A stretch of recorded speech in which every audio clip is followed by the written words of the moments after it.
네, 감사드립니다. 오늘 우리에게 주신 신명기 26장 1절에서 11절 말씀 가지고 하나님 앞에 경배해라는 제목으로 함께 말씀의 인사를 나누고자 합니다. 오늘 본문 말씀은 신명기서에서 모세가 이스라엘 백성들을 이제 가나안 땅을 목전에 두고 있을 때 가나안 땅에 들어가게 되면 이렇게 해라라고 다시 한번 가르치는 하나님의 말씀입니다. 그리고 아직 가나안 땅은 들어가지 않았지만 너희는 들어갈 것이고 그리고 들어가게 되면 그 첫 소산물을 가지고 너희가 하나님께 나와 예배해라. 그리고 너희 곁에서 거하는 사람들과 함께 그것을 즐거워하라. 이것은 축제를 벌여라 라고 하는 것이죠. 오늘은 사순절 첫 번째 주일입니다.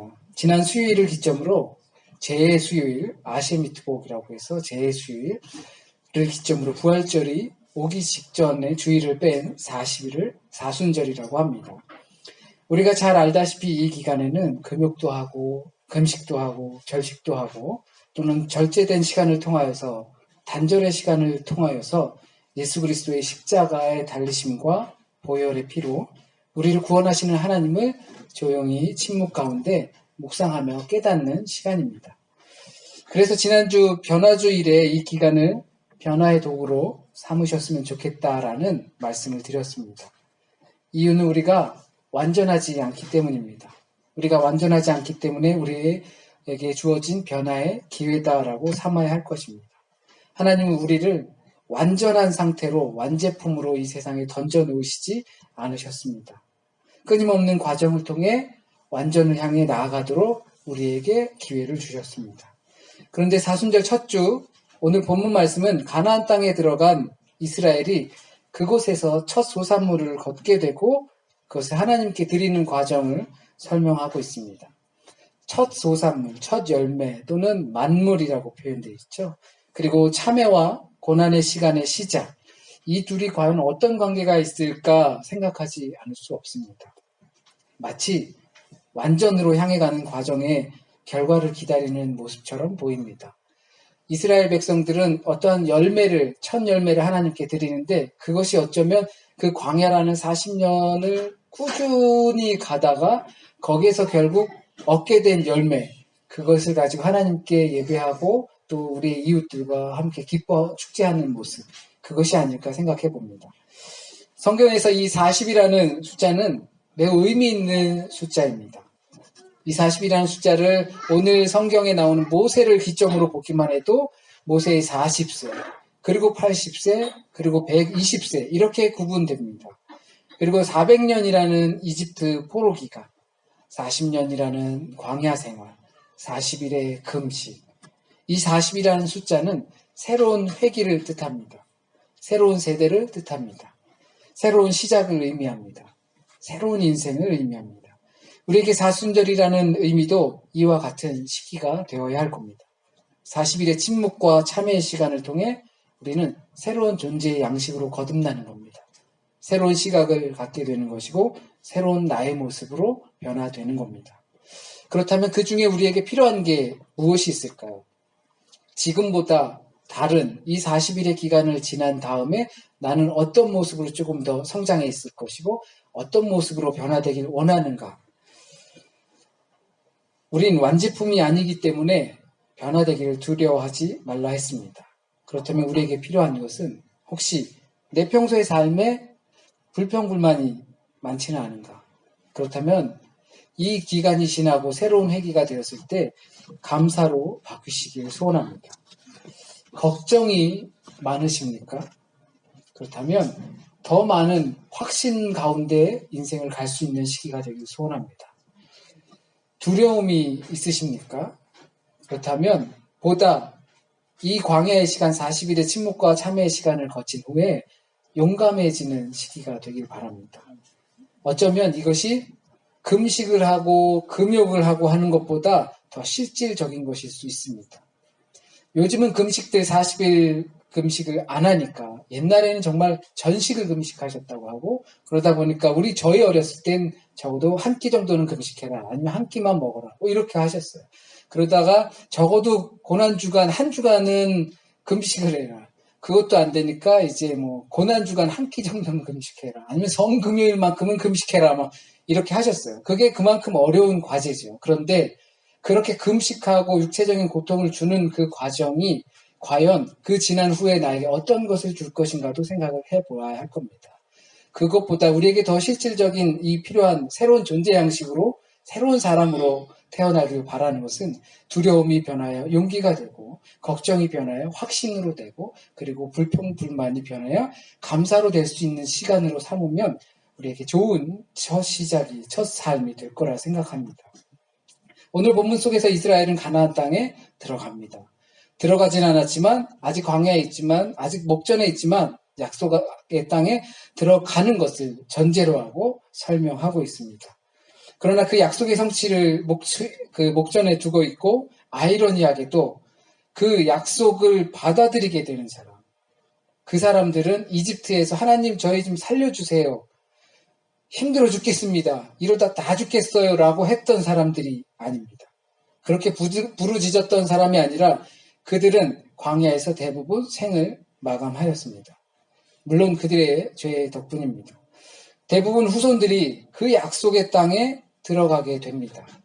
그 목전 앞에 서 있어서 너희가 이제 그 약속의 땅에 들어가게 되면 이와 같이 축제를 벌이고 함께 감사의 예배를 드려라 라고 하는 그 혜택을 받는 사람들은 하나님 구해주세요라고 외쳤던 그 이스라엘을 탈출했던 사람들이 아니고 광야 생활을 다 지난 다음에 어쩌면 끄트머리에서 태어난 사람들 아니면 그때 젊었을 때 이제 좋은 꽃길만 걷는 사람처럼 보일 수 있습니다.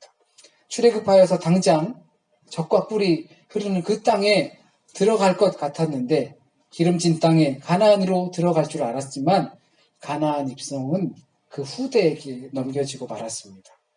그러니까 길을 닦는 사람이 있고 그 길 위를 걷는 사람이 있는 것처럼 보입니다.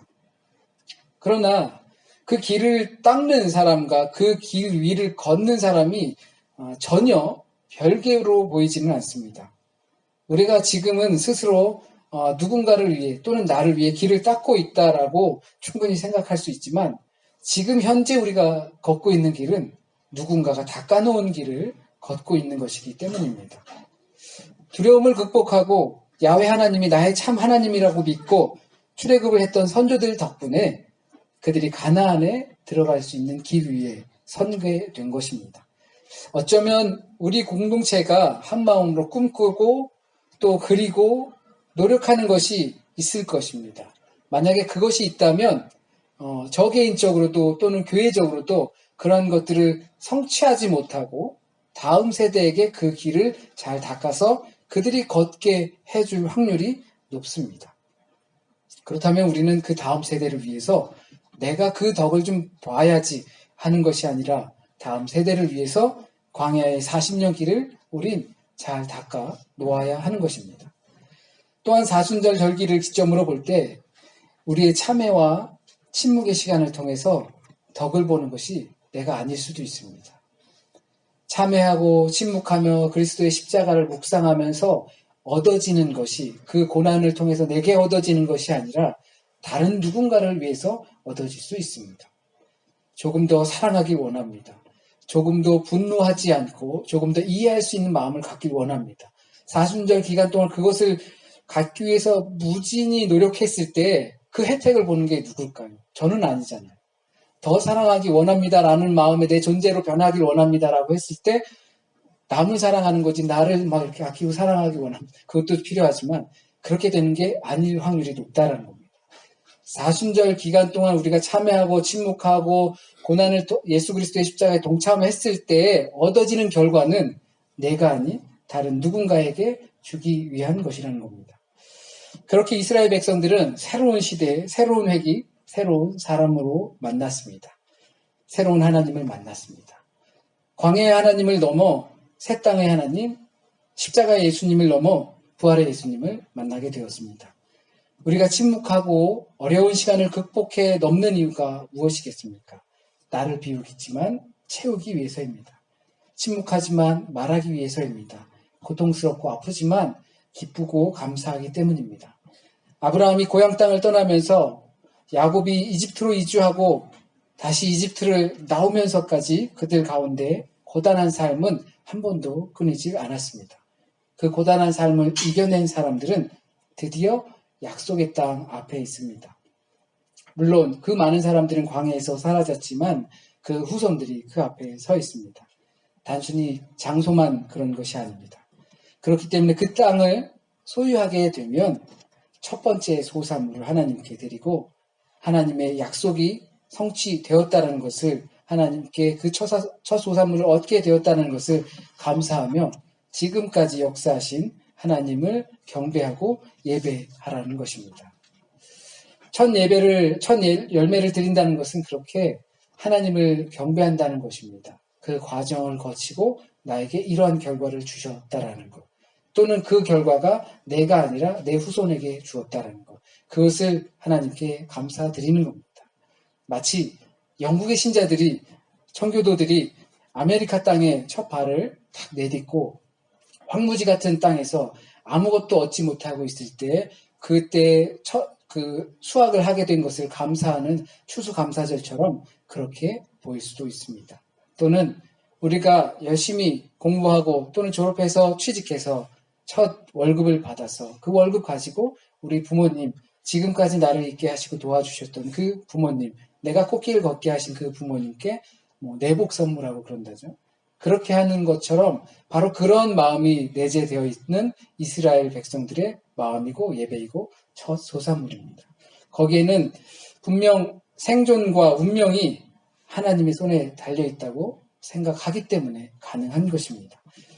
이 사실들을 그들은 자신들의 역사 안에서 확인할 수 있었습니다. 출애굽과 가나안 땅에 정착하는 모든 과정을 하나님이 인도하신 것으로 믿고 있었습니다. 오늘 본문만이 아니라 구약 성경의 대부분 내용은 이러한 시각을 통해서 하나님이 역사를 주관하고 섭리하신다는 사실을 배우길 바라는 마음에 쓰였습니다. 그런 시각을 통해서 우리는 전혀 새로운 삶의 차원으로 들어갈 수 있습니다. 전혀 새로운 삶의 차원으로 들어간다는 것은 어쩌면 시나 어쩌면 그림이나 예술 작품 또는 예술 것 듣고 보고 영화라든지 이러한 것들을 통해서 그 사람들의 내면이 훨씬 깊어지는 것과 같다 생각합니다. 예술가 분들이 여기 계시지만 동일한 물건을 보더라도 예술가가 보는 그리고 예술가가 경험하는 세계는 조금 우리와 다르잖아요. 물론 그런 시각이나 이러한 것들이 전혀 없어도 삶을 사는데 큰 지장은 없습니다. 돈 버는 것에 집중해서 살아갈 수도 있습니다. 그렇지만 우리가 광야를 건너 새로운 회기를 만나 새로운 땅에 들어가서 하나님을 새롭게 경험하여 살아가는 이들의 깊이는 분명 다를 것입니다. 광야라는 기간을 빼고 이집트에서 출애굽해서 그 홍해를 건너서 놀라운 경험을 체험하고 그 다음이 바로 가나안이라고 생각하면 그것도 참 감사하죠. 그러나 광야라는 그 고된 시간 많은 사람이 또 죽기도 하였고 하나님께서 또 가르치시기도 하였고 훈련하여서 들어가게 되는 그러한 가나안은 사뭇 다르게 느껴질 것입니다. 그러니까 하나님을 새롭게 경험하여서 살아가는 이들의 깊이는 그러한 경험 없거나 그러한 고난의 시간이 없는 사람들과는 차원이 다를 것입니다. 그 깊이의 차원이 다른 이들은 아주 사소한 것으로 보일 수 있지만 그것을 매우 크게 느끼게 되는 겁니다. 지금 우리가 먹고 마시며 살아가는 모든 과정 자체가 하나님 없이는 해명이 불가능한 만나와 메추라기 사건처럼 어마어마한 우주적 사건으로 다가올 것입니다. 왜냐하면 그들은 경험하였기 때문입니다. 하나님께서 이끄셨다라고 밖에 말할 수 없습니다. 그것이 이스라엘이 자신들의 역사, 때로는 감추고 싶은 부끄러운 역사도 계속하여 반복하여 내 후손에게 그 후손에게 전승하는 이유이기도 합니다. 너희들의 하나님은, 우리들의 하나님은, 야곱의 하나님은, 아브라함의 하나님은 우리를 이렇게 이끌어 주셨어. 생명의 하나님이시고 우리를 광야를 인도하시고 가나안 땅에 들어가게 하셨어.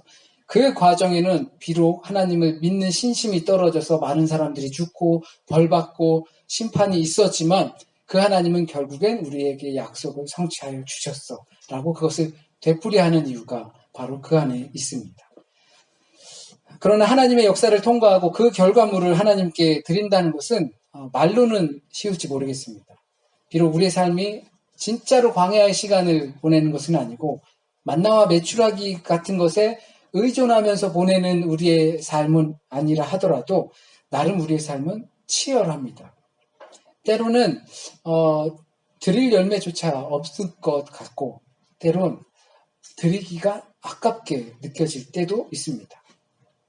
그래서 우리 신앙은 세워놓으면 쓰러지고 또 세워놓으면 쓰러지는 그런 연약한 모습입니다.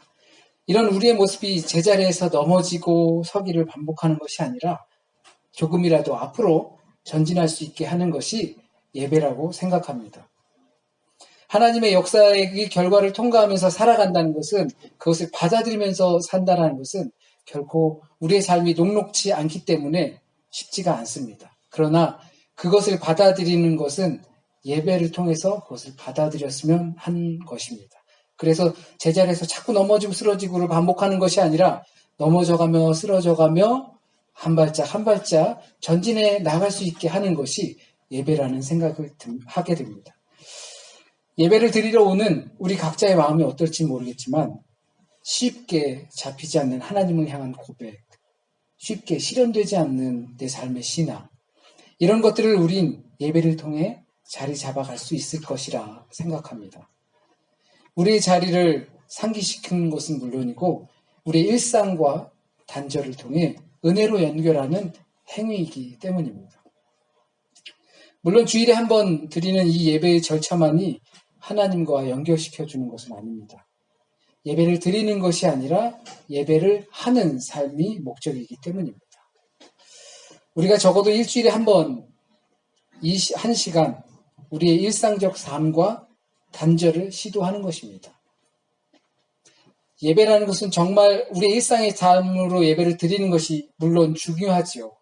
그것이 우리의 목적이기도 합니다. 신앙으로 예배하면서 살고 예배하는 것이 내 삶이 되고 그래서 거짓 없는 삶을, 진실한 삶을 살 때 나로 더불어 함께 복음이 전해질 수 있게 하는 것, 우리의 최종 목표죠. 그런데 우리가 그것이 연약하기 때문에 이 일주일에 한 번 드리는 예배를 통해서 내 일상의 삶과 단절시키는 것입니다. 최근에는 건강을 위해서 간헐적 단식이라는 것이 좋다고 합니다. 몸에 좋다고 합니다. 사람들이 계속 먹기만 하면 이게 노폐물이 계속 쌓이니까 이걸 간헐적으로 한꺼번에 오랜 시간 단식을 하거나 이렇게 하면 몸에 무리가 가기 때문에 안 좋고 간헐적으로 일주일에 하루 정도 아니면 한 달에 일주일 정도 이렇게 간헐적으로 단식을 하게 되면 몸이 오히려 회복되는 시간을 갖는다고 합니다. 그런 것들은 익숙한 우리의 삶, 매일 세 끼 먹고 매일 동일한 삶을 하는 것으로부터 단절하고 거리를 두는 것입니다. 그러므로 내 삶이 더 회복되어서 조금 더 좀 건강한 삶으로 나가게 된다는 것입니다. 예배도 우리가 이렇게 드리는 예배도 그런 역할을 할 수 있어야 될 것 같습니다. 솔직한 말로는 우리 일상의 예배, 삶의 예배라는 말을 하지만 그것들은 우리 최종 목표죠.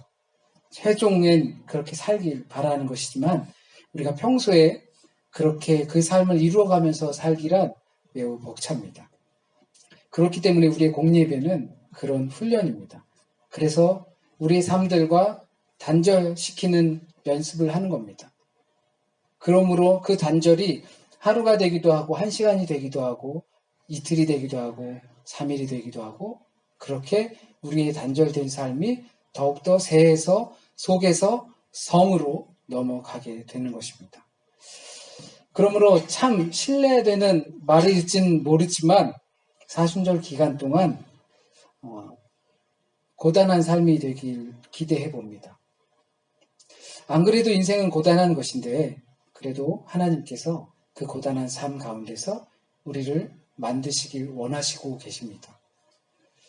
너무나 고단하여서 주일의 예배 그것을 통하여서 내 일상의 삶과 단절시켜 하나님과의 관계를 다시금 회복시키기 원하는 그 시간으로 삼으셨으면 좋겠습니다.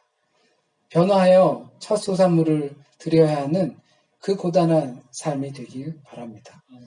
그 고단한 삶을 잘 극복하시길 바랍니다. 자신을 더 자주 하나님 앞에 세우시고 더 많이 이해하시고 내가 더 많이 사랑하시고 더 많이 감사하고 더 자주 기뻐하시길 소원합니다. 왜냐하면 하나님께서는 우리를 가나안 땅 앞에 세워놓으시고 약속의 시간 앞에 세워주시고 우리를 만드시고 계시기 때문입니다. 이 사순절 기간 절제와 단절의 시간을 통해 하나님 앞에서 예배하시길 바라며 이 과정이 가나안 앞에 있는 우리의 모습이고 그리고 그 첫 열매를 기다리고 있는 우리의 모습이길 또한 기대합니다. 하나님께서 우리를 항상 그 앞에 세워두십니다. 그 앞에서 모세가 이스라엘 백성에게 말한 것처럼 우리 열조에게 맹세하신 땅에 이르렀나이다 라고 우리가 고백하고 그 소산물을 하나님 앞에 내려놓고 그 결과물을 가지고 하나님을 경배하고 레위인은 물론이고 그 안에 깃든 우리의 모든 사람들과 함께 기뻐하며 춤출 수 있길 소원합니다. 변화된 우리로 인하여 이런 일들이 진심으로 나타나길 소원합니다. 기도드립니다. 하나님, 우리에게 날마다의 삶을 주시지만 그 모든 날마다의 삶이 하나님의 은혜 없이는 될 수 없음을 우리가 마음으로 고백합니다. 참 많이 잊고 살지만 다시 한번 상기시키며 주님의 은혜 덕분에 우리가 살고 있음을 하나님께 고백합니다. 우리가 지나온 그 광야와 때로는 고단한 삶 때문에 불평하고 불만하고 때로는 기뻐하기보단 하나님께 원망하며 왜 이런 일들이 있느냐고 우린 자문하고 또한 하나님께 묻기도 하지만 그 기간을 통하여 우리가 이제 목전에 하나님의 약속을 두고 있음을 다시 한번 상기시키길 원합니다. 비록 우리의 고단한 삶을 극복하고 또 내가 변화되어 그리스도인이 되어가는 그 삶이 지금 내 생 가운데에서 나에게 유익이 되지 못하더라도 이 땅에서 그리스도가 살아 숨쉬는 그러한 씨앗의 한 알의 미랄이 되어 떨어져 열매 맺는 그 과정이 있을 수 있도록 주님 인도하여 주세요. 우리는 연약합니다. 하나님의 힘으로 말미암아 세워질 수 있습니다. 하나님의 이끄심으로 말미암아 제자리가 아닌 한 발자국 한 발자국 다시 전진할 수 있음을 우리는 고백합니다.